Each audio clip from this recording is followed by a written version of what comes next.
like a spiritual thing.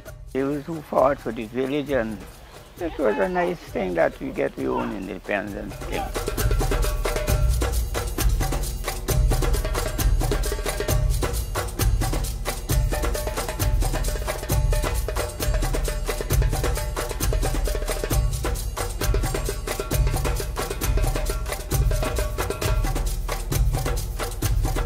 The door of no return on the Cape Coast Castle shoreline in Ghana, West Africa, is where the transatlantic slave trade began in the 15th century.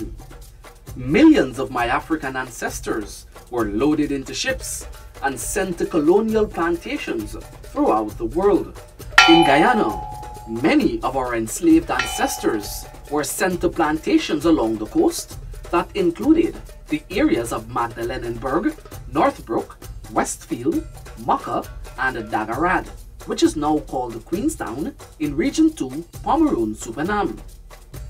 After 400 years of being enslaved and fighting for our rights to be a free people, on August 1, 1834, the Slavery Abolition Act ended the enslavement of Africans throughout the British Empire, the dawning of emancipation. However, the act was only enforced 4 years after, in 1838. Emancipation paved the way for approximately 800,000 enslaved Africans and their descendants in Guyana, the Caribbean, Africa, and Canada to be set free. Freed Africans pooled their resources and first purchased from their former slave owners Plantation Northbrook and renamed it Victoria. It was the start of our shown strength and resilience. They also bought in 1840 Westfield, Maka, and Dagarad. They established one of the oldest villages in Guyana and the Caribbean, calling it Queenstown in 1841.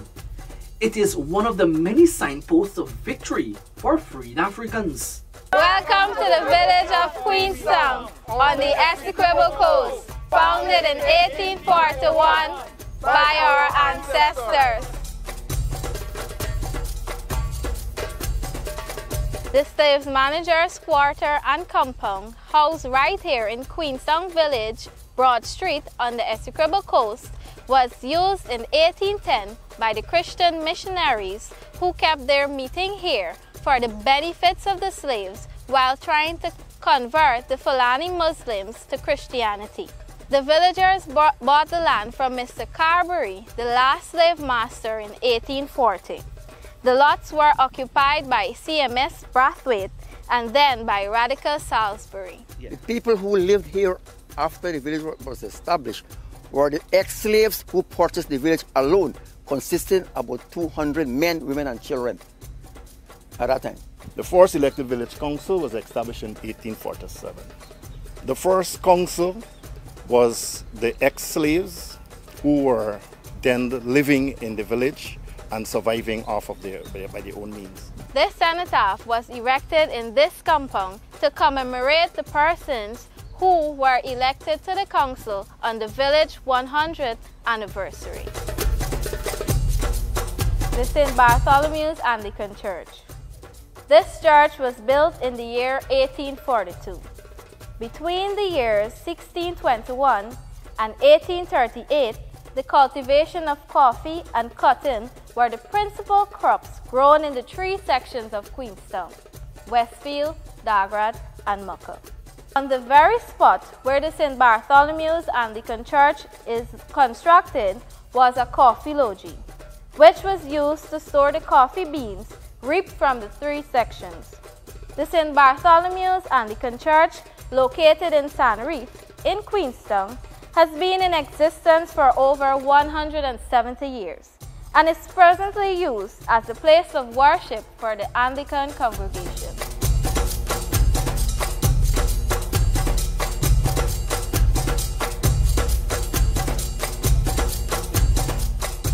The copper slave pot. On the western side of the St. Bartholomew's Anglican Church, a symbolic pot is well preserved. This cast iron round bowling pot is about 4 feet in diameter and can store about 100 gallons of water. It is claimed that this pot was used to store food for the enslaved workers.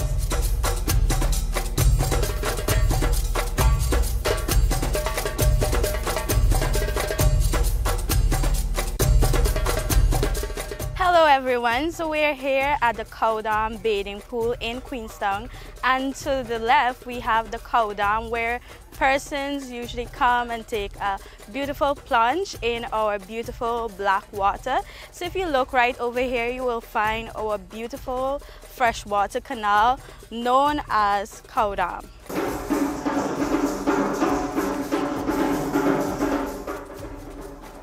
Comfort, C-O-M-F-A or K-O-M-F-A, is a folk religion in Guyana, also known as Faithism.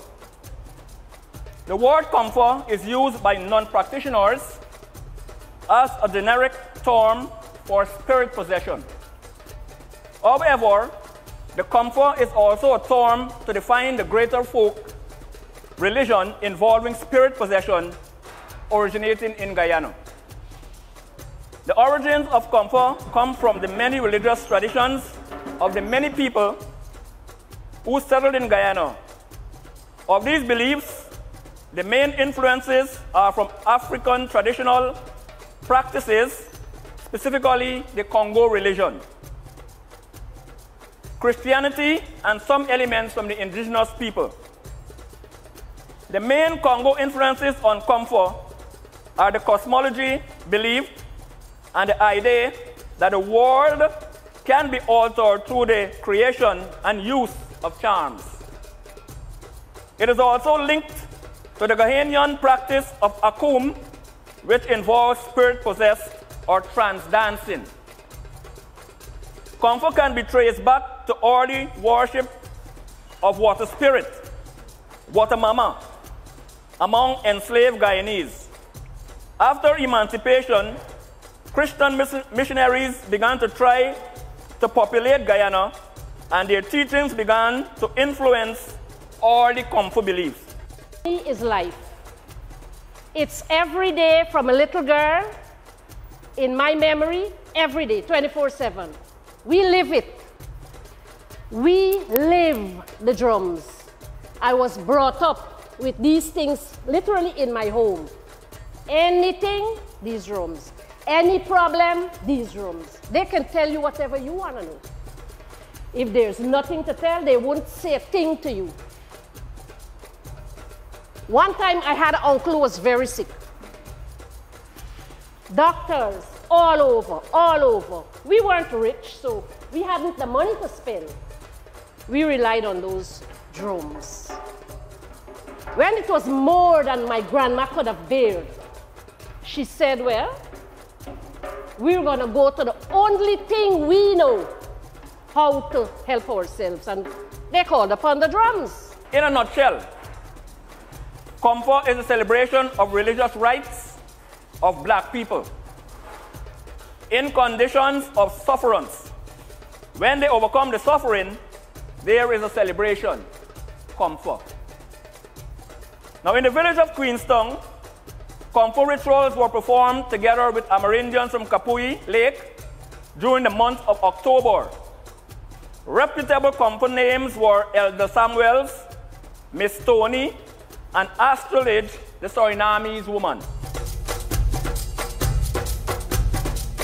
I am Vera Hines now. I was Branch, Venture, now I'm Hines, Vera. But when I was small, they had some people in our village, with all these different dances, and I always was curious, and I always joined in and so on, So you come here, and at times we give a little entertainment. We had this Women's Institute and all such like, and I used to go and, take part in things. And then sometimes they had Sparrow, Mr. Ellis. He used to give concert and so on. And we used to go and do a little thing, just to raise funds for any occasion, right? We used to do farming, we used to go planting cassava. I work hard though, making children, working hard and everything. But still I was happy about doing those things. Then we formed, Mr. Ellis used to give concerts, we take part with him. And then Elder Samuels used to give a little African thing. And I was curious. I used to go and, make myself a clown too. My name is William Ellis. Born and grew up in Queenstown. How old are you, Mr. Ellis? 85. 85 and going strong. What was life like growing up in Queenstown? Well, you see, I started school, but I didn't finish school in Queenstown. Which school you went to? I St. Bart's Anglican. Then I went up. I left in 1950. Go way up the East Coast at Golden Grove. As a boy, I had cricket, at small boy gills. Running about, playing this game, playing that game, moonlight times, bathing down at the cow dam. So you bathed at the cow dam? Yes. You bathed in the Blackwater? Blackwater, it must. You and all your friends then? Plenty of school friends, yes. As a little boy, you must got wrangling and tangling, fighting and all kind of things all the time.